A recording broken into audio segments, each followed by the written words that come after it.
오늘 말씀의 제목은 밤낮 3일 우리에게 필요한 시간입니다. 요나에게 밤낮 3일이 영적인 삶에, 개인의 삶에 꼭 필요한 시간이 되었던 것처럼 여러분들에게도 하나님이 주신 기회, 은혜의 시간들이 다 있기를 주의 이름으로 간절히 축원합니다. 성지순례를 다녀온 지 얼마 안 돼서 아직까지도 성지순례 때 받은 감동, 또 여러 가지 많은 느낌들이 제 마음속에, 머릿속에 그대로 남아 있습니다. 성지순례를 통해서 얻은 또 다른 교훈 중에 하나는 약하고 부족한 것이 강하고 부한 것보다 신앙생활 하기에 훨씬 더 좋은 조건이라고 하는 사실들을 깨달았던 겁니다. 이것이 우리에게 참 유익을 많이 가져다 준다는 것을 알게 됐습니다. 도시에서는요, 밤하늘의 별이 그렇게 선명하지 않더라고요. 그런데 광야에 나가니까 밤의 별이요, 그 빛의 강도가 정말 상상할 수 없을 정도로 강하고 아름다웠습니다. 이유는 단순한 것 아니겠습니까? 도시에서는요, 다른 빛들이 하늘의 별과 달이 뿜어내는 빛의 기운을 상쇄시키는 거예요. 근데 광야에는요, 다른 아무런 빛의 영향을 받지 않으니까 그 빛이 더 뚜렷해지더라고요.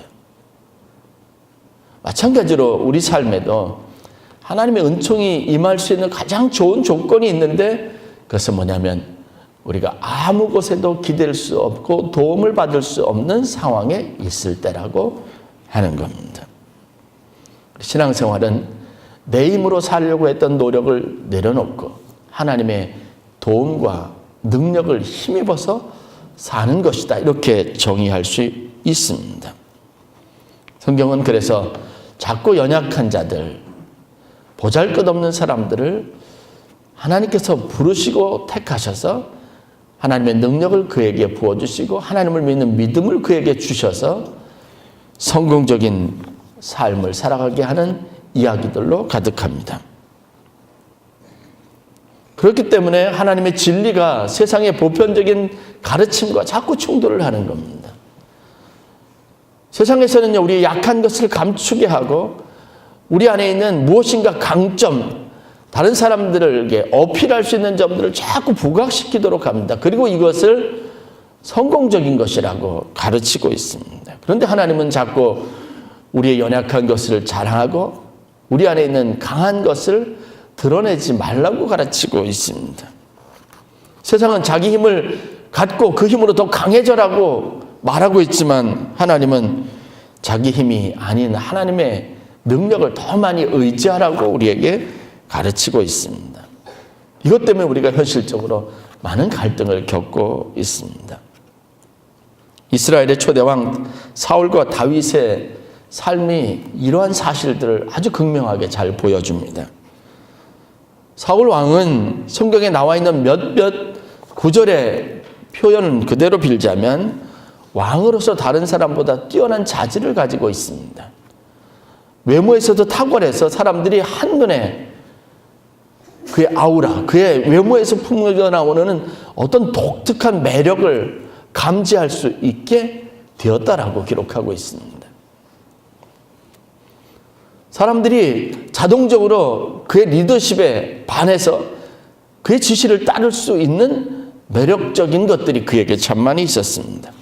그래서 그는 왕이 되었을 때 이스라엘의 초대 나라의 어떤 기틀을 마련하는 데 있어서 자기의 생각과 판단력과 그가 가지고 있는 매력적인 것과 그가 가지고 있는 힘과 지혜, 능력, 이런 것들을 주로 사용했습니다.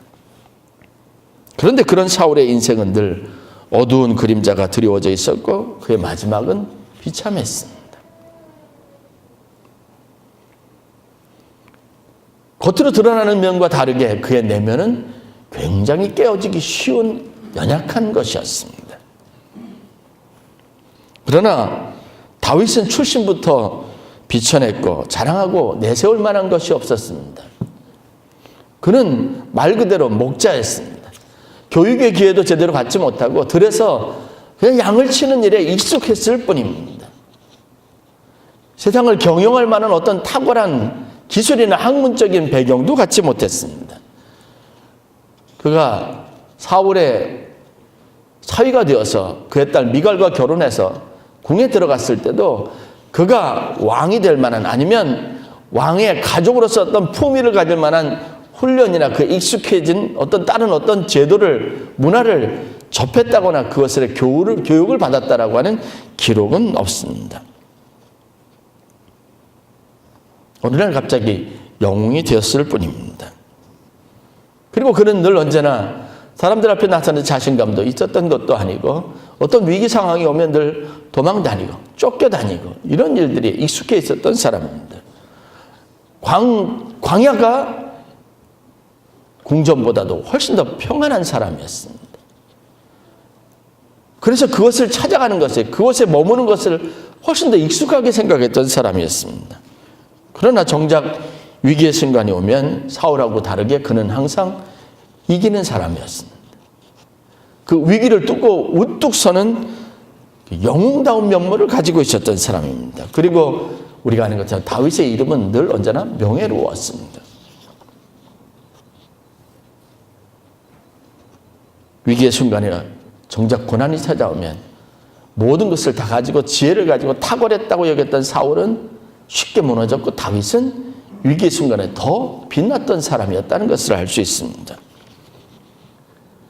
육체적인 조건이나 연약함이 그래서 항상 세상을 살아가는데 뒤지는 것은 아닙니다. 예수님의 삶을 보십시오. 예수님이 메시아이자 그리스도로서 이름의 명예를 얻게 된 것은 어떤 일 때문이었을까요? 병든 자를 고치고 귀신을 내어쫓고 심지어는 죽은 자를 다시 무덤에서 살아나게 하는 그 신비한 기적과 같은 능력을 행할 때가 아닙니다. 오히려 그때는 예수님을 비난하고 예수님에게 흠을 찾으려고 정말 생사를 다해서 덤벼드는, 도전하는 사람들이 훨씬 더 많았습니다. 그러나 저항할 힘 없이 아무런 그런 능력 없이 보이는 비참한 연약한 자의 모습으로 십자가에 달려 죽으시고 부활하는 그 순간에, 그리고 하나님의 권세로 부활하고 하나님의 능력이 그 가운데 본격적으로 드러나는 그 가장 연약한 순간에 많은 사람들이 아무도 그를 대하여 저항하지 못하고 비난하지 못하고 오히려 그 앞에 무릎을 꿇는 위대한 승리자가 되었던 것을 성경이 증언하고 있습니다. 바울은 이런 것으로부터 신앙생활의 영적 신비, 신앙생활에 승리하는 사람의 비결들을 배웠다라고 말하고 있습니다. 그래서 성경의 빌립보서 2장 9절부터 11절 말씀에 보면, 이러므로 하나님이 그를 지극히 높여 모든 이름 위에 뛰어난 이름을 주사 하늘에 있는 자들과 땅에 있는 자들과 땅 아래에 있는 자들로 모든 무릎을 예수의 이름에 꿇게 하시고 모든 입으로 예수 그리스도를 주라 시인하며 하나님 아버지께 영광을 돌리게 하셨다라고 고백하고 있습니다.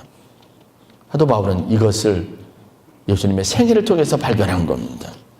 진짜 신앙생활의 승리의 비결, 진짜 위대한 신앙인의 명예는 무엇을 통해서 얻는지를 너무나 잘 알고 있었던 겁니다. 그래서 그는 교회에 편지할 때마다, 성도들을 권면하고 독려할 때마다 이런 영적인 신비에 대해서 말하는 것을 주저하지 않았습니다.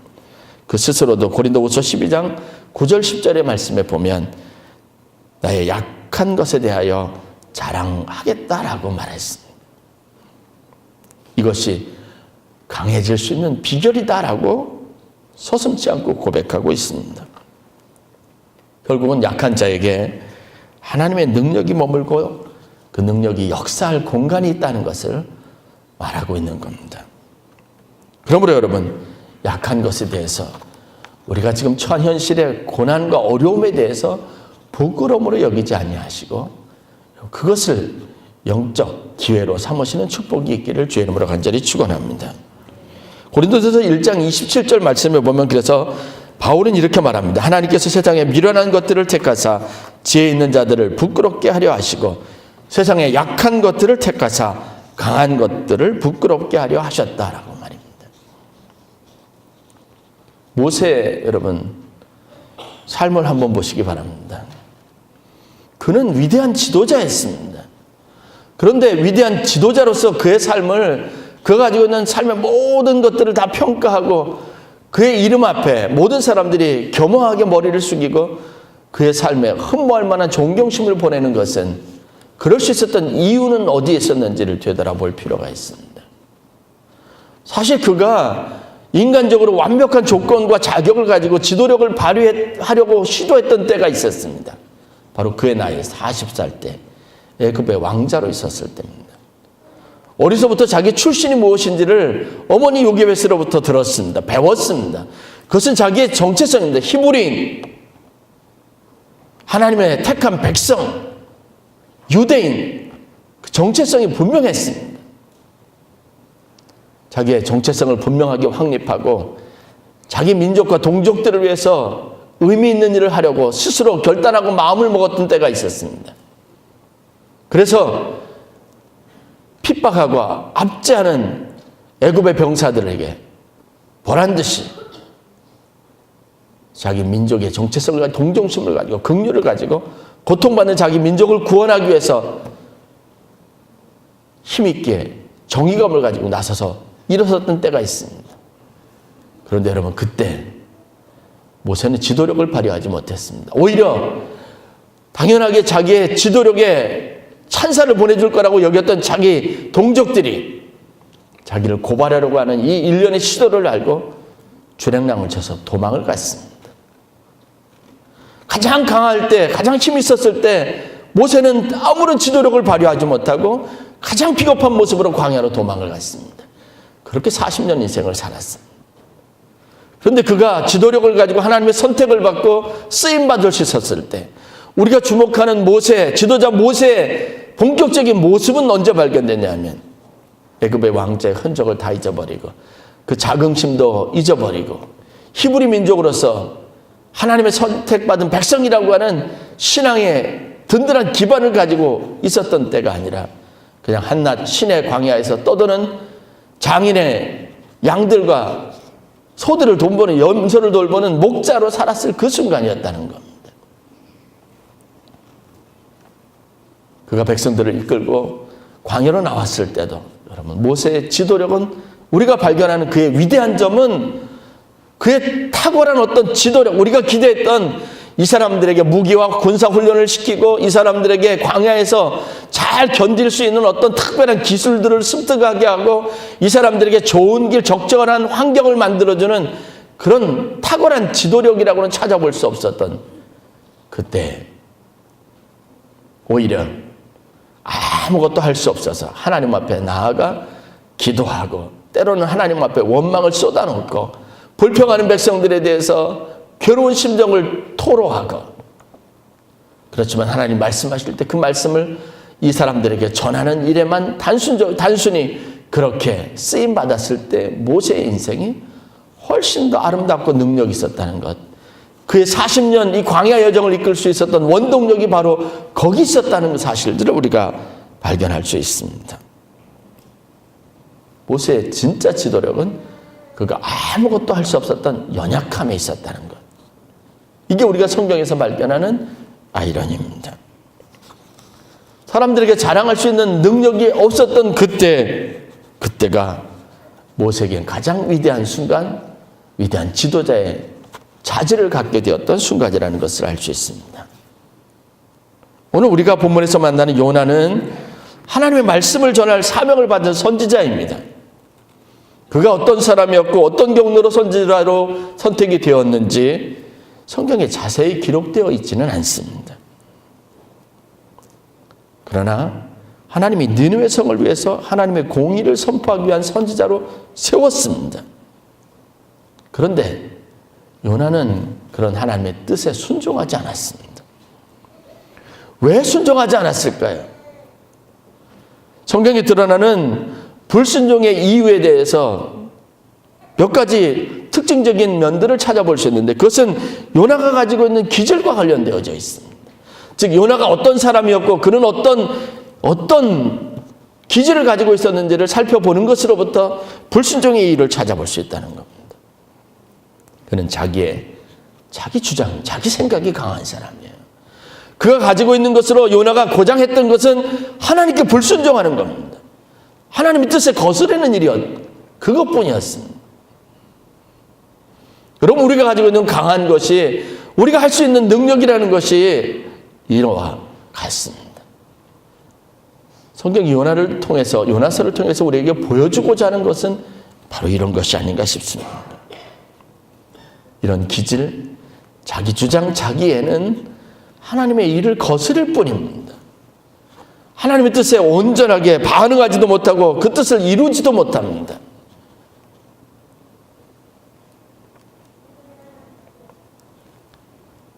그렇게 하나님의 뜻에 불순종해서 요나에게 닥친 일이 오늘 우리가 보는 성경에 읽은 본문의 말씀입니다.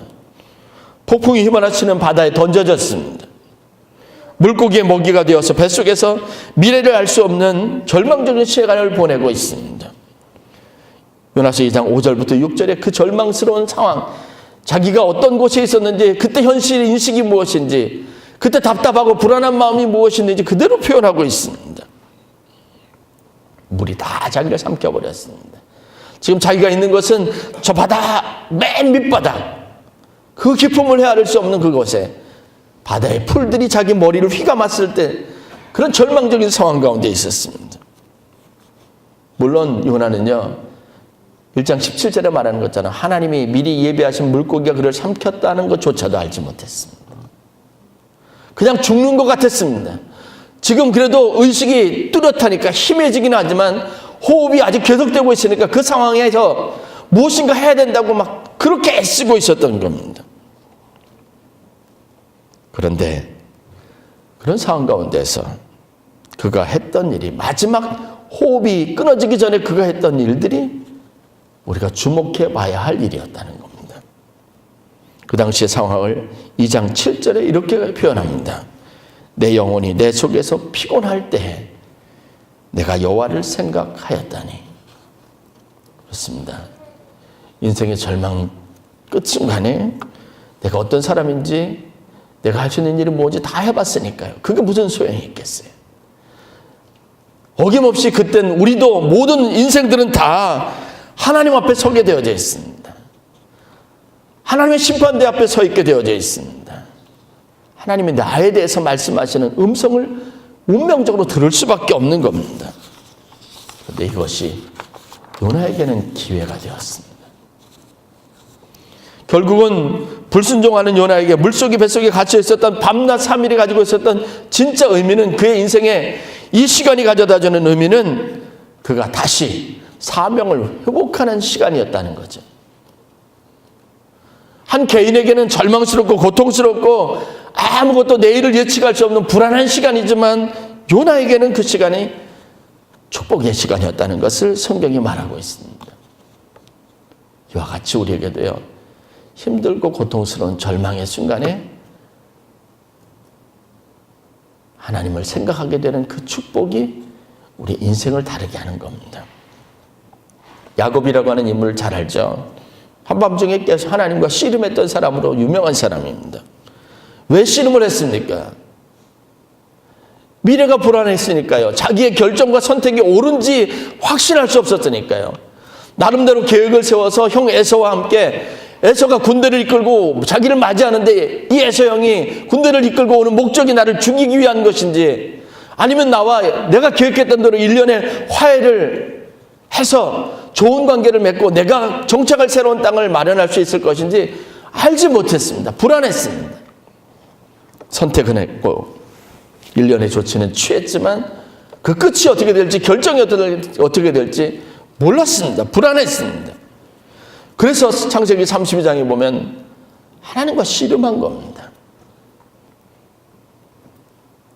씨름을 밤새도록 했다고 말하고 있습니다. 여러분, 씨름이 보셨죠? 씨름 선수는요, 그 짧은 3분 경기를 하는데요, 그때 모든 집중을 다 합니다. 온 힘을 다 쏟아붓습니다. 그래서 굉장히 체력 소모가 많습니다. 씨름에도 승패가 결정되는 것은요, 긴장을 놓치는 거예요. 집중력을 잃어버리는 순간이에요. 즉 몸의 균형이 흐트러지는 순간입니다. 이것을 하지 아니하고 씨름이 재미없는 이유는요, 그냥 송아지 두르기 머리를 맞대고 어깨를 맞대고 그냥 버티는 것 같은 거예요. 그런데 그 버티는 시간이 씨름에서는 굉장히 중요한 승패를 좌우하는 겁니다. 야곱은 지금 온 모든 것을 다 쏟아부어서 하나님의 사자와 성경에 표현되는 어떤 사람과 밤새도록 줄다리기를 했습니다. 탈진할 정도로 했다는 겁니다. 그리고 우리 그 결말을 알죠. 야곱이 승리했습니다. 하나님의 축복을, 바라는 축복을 얻어냈습니다. 답을 찾았습니다. 그러나 성경이 여러분 야곱의 축복의 대가로 그에게 어떤 일이 일어났는지 다음과 같이 설명하고 있습니다. 야곱은 그가 바라는 축복을 하나님에게 얻어냈습니다. 그러나 축복을 얻어내는 동시에 축복을 얻어냈던 그 순간 야곱은 환도뼈가 부러진 상태였습니다. 환도뼈가 어딘지 장을 모르시겠다면 개역개정 성경을 보면 허벅지, 관절이 부러졌다라고 기록하고 있습니다. 그럼 몸의 중심을 이루고 있는 한쪽이요, 축이 완전히 무너진 겁니다. 장애를 가지게 된 겁니다. 그가 원했던 축복을 얻었던 순간에 그는 반쪽짜리, 그 스스로는 아무것도 제대로 할 수 없는 연약한 상태였다는 것을 성경이 우리에게 보여주길 원했던 겁니다. 예수님은 눈 한쪽이 없더라도, 손 한쪽이 없더라도 천국에 들어가는 것이 더 소중한 것이라고 가르쳤습니다.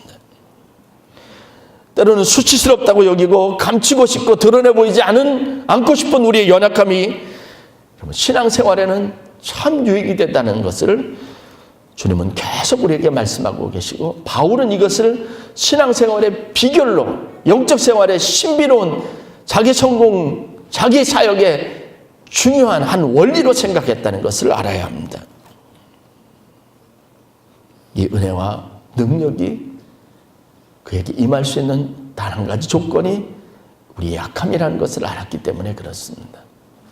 그러므로 여러분들이 지금 힘들고 어려운 그 조건을 부끄러움으로 여기지 마시고, 그것 때문에 내가 하나님과 깊은 영적인 교제를 나누고, 그것 때문에 내가 다듬어지고, 그것 때문에 내가 만들어지고, 그것 때문에 내가 이나마 하나님 앞에서 무엇인가 소망을 가질 수 있고 불안을 쫓아낼 수 있는 어떤 힘, 영적 힘을 가지게 되었다는 것으로 여기시고, 오늘 요나의 찬송처럼 8절 9절에 이어지는 그 찬송 제목처럼 여러분들도 하나님 앞에 감사하는 은혜가 있기를 주의 이름으로 간절히 축원합니다.